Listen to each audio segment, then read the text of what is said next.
Comme un peu d'Afrique, citoyens du monde, mes chers frères et sœurs, Roman, les Européens ont commencé à ouvrir les yeux. Bientôt, ils vont prendre Calderé Macron, le lapider comme ça. Piou, taper sur sa nuque ici, les Européens. Là, on va écouter cette vidéo, puis on va décortiquer. C'est ça qu'il s'agit. C'est parti. Sur le plan militaire, l'Europe ne fait pas le poids face à la Russie. C'est le constat d'une étude des deux instituts Kiel et Brugger. En effet, le vieux continent accuse un retard alarmant face à Moscou en matière de production militaire et les chiffres donnent le vertige. En 2024, la Russie a fabriqué près de 1800 chars de combat contre seulement 50 pour les principaux pays européens, à savoir la France, l'Allemagne, le Royaume-Uni ou encore la Pologne. Les Russes qui ont aussi fabriqué l'an dernier plus de 6500 véhicules d'infanterie contre 214 pour les Européens. Tout ça suppose aussi que les Européens pensent leur sécurité de demain. Parce qu'on ne va pas aller vers une escalade sans fin, vers plus d'armement. Nous devons nous armer parce qu'il y a aujourd'hui un décalage par rapport au niveau d'armement de la Russie et qu'il y a cette menace. Mais dans le même temps, nous devons penser pour nous-mêmes les garanties de sécurité, le cadre de sécurité dans lequel on veut vivre demain. Tais-toi là-bas! Tais-toi là-bas! Tais-toi là-bas! Tais-toi là-bas! Tu dis une chose et son contraire. On doit rattraper la Russie, on doit se réarmer par rapport à la Russie, par rapport au décalage avec la Russie, on doit faire attention au réarmement. Tu dis quoi? Tu dis quoi même? Frère, les Européens ont commencé à ouvrir les yeux. Ah non! Parce que 1800 chats contre 50? 1800 chats contre 50. La Russie, elle seule a fabriqué 1800 en 2024. L'Europe, l'Union européenne, que vous voyez, les 27 pays là, que vous voyez là, ils ont construit, ils ont fabriqué 50 sur eux. Ils n'ont pu fabriquer que 50, y compris le Royaume-Uni avec, l'Angleterre avec. Y compris l'Angleterre avec. 50. La Russie a fabriqué 6500 véhicules d'infanterie. Et ils ont fabriqué 214. Non, mais c'est pas possible. Vous voyez, non? Vous voyez un peu, non? Vous voyez un peu l'écart, non? Vous voyez un peu le décalage, non? 1800 contre 50. 1800 contre 50. 6500 contre 214. Vous voyez un peu? Est-ce que vous voyez un peu? Est-ce que c'est ces gens-là qui disent qu'ils peuvent sécuriser quelqu'un? Dieu merci, l'AES. Dieu merci, Ibrahim Traoré est venu.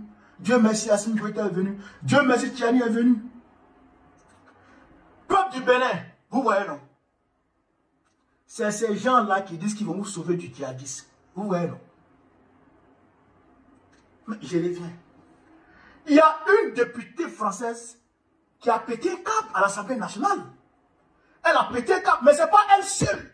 Le média Le Monde et puis Mediapart, voilà. Les médias Le Monde et Mediapart ont pété un cap. Pourquoi? Parce qu'ils comprennent que Macron devient fou. Mais à cette allure-là, toi tu veux rattraper qui?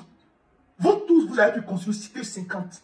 Toi, si tu dis que tu veux rattraper les cas là, tu es malade. Alors qu'actuellement, la France a une dette publique de environ 3400 milliards. 3400 milliards d'euros de dette. Soit 114% de son PIB. 114%.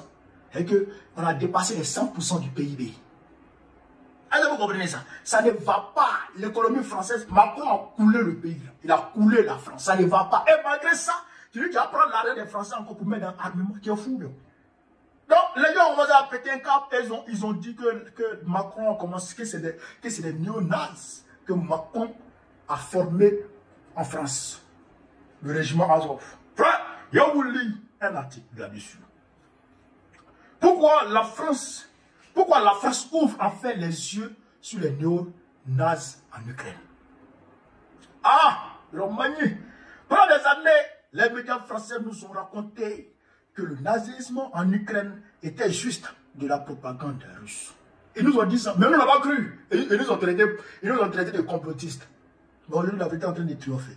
Sauf qu'aujourd'hui, le média Le Monde et Mediapart balance.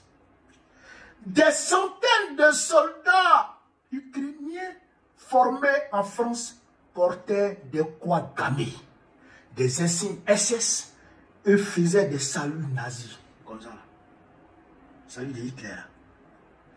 Des mecs avec des tatouages SS sur le visage ont été accueillis dans nos casernes, équipés et entraînés par l'armée française.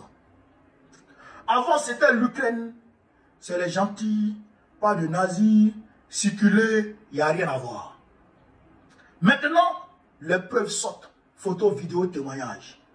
Impossible de nier. Une députée a dû interpeller le ministre de la Défense. Former des soldats, ok. Former des néo-nazis, non. Pendant ce temps, la brigade Anne de Kiev, formée chez nous, explose. Désertion massif, extrémistes assumés.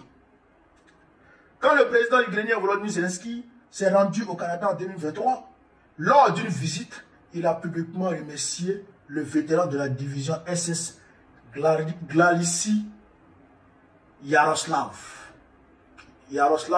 Unka. Voilà. Et pendant tout ce temps, on nous disait que dénoncer ça, c'était être pro-Poutine. Aujourd'hui, même les grands médias admettent qu'on a peut-être soutenu des extrémistes. Alors, un Fox russe ou gros mensonge d'État? La question reste posée. Vous avez vu? Vous pouvez aller faire la recherche. Hein? Vous pouvez aller faire la recherche. Le Monde et puis Mediapart ont commencé à balancer. Ça veut dire quoi? Ça veut dire qu'en réalité, ils ont compris que il faut arrêter maintenant de faire la propagande selon le délit de Macron. Vous comprenez? Quand Macron leur demande de faire la propagande, il faut arrêter ça maintenant. Il faut penser maintenant à la patrie. Donc le patriotisme est en train de prendre le dessus sur la mission qu'on leur a assignée. Donc ils voient que Macron est en train d'aller se casser la gueule. Il est en train d'aller casser la figure de la France. Donc pour éviter ça, eux là, je mets de côté, ils commencent à intégrer Macron. Kédo, attention, hein. Ton obsession là, il faut arrêter ça. Il faut arrêter ça. Donc, je sais que Macron lui a compris quelque chose. Vous avez vu qu'il a appelé Poutine là. Macron l'a appelé Poutine. Ils nous ont croire qu'ils n'ont parlé que du Moyen-Orient. Mais vous et moi savons que Macron ne peut pas appeler Poutine, frère, sans parler de l'Ukraine quand même. Ils ont parlé de l'Ukraine. Est-ce que vous comprenez ça? Vous avez vu aussi que Trump est en train de les lâcher. Trump a fait annuler, je crois, plusieurs livraisons d'armes à l'Ukraine. Récemment, mais vous avez vu ça. Donc tout ça concourt à nous faire croire qu'en réalité, à nous faire comprendre qu'en réalité, le bloc occidental est en train de lâcher l'Ukraine. C'est fini. C'est fini. La Russie a gagné la guerre.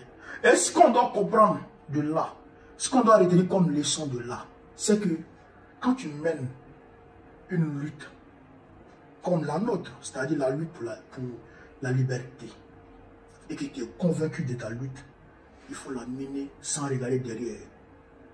Il faut la mener avec détermination, avec abnégation. Parce que, frère, tu vas la gagner. Parce que tu vas la gagner. À partir du moment où la vérité est de ton côté, frère, qu'il pleuve ou qu'il neige, tu vas gagner le combat. Donc, chers camarades d'Afrique, le combat que nous sommes en train de mener pour la liberté de l'Afrique, pour la libération de l'Afrique là, ça va chauffer, mais nous allons gagner ce combat. Soyons optimistes, soyons convaincus. Nous allons gagner ce combat, c'est moi qui vous le dis. Frère, voilà un peu ce que vous voulez voir cette vidéo. Sur ce, vive l'Afrique libre, vive le panafricanisme, vive tous les pays panafricains. Babo présente pour le octobre prochain. Inch'Allah, on est ensemble.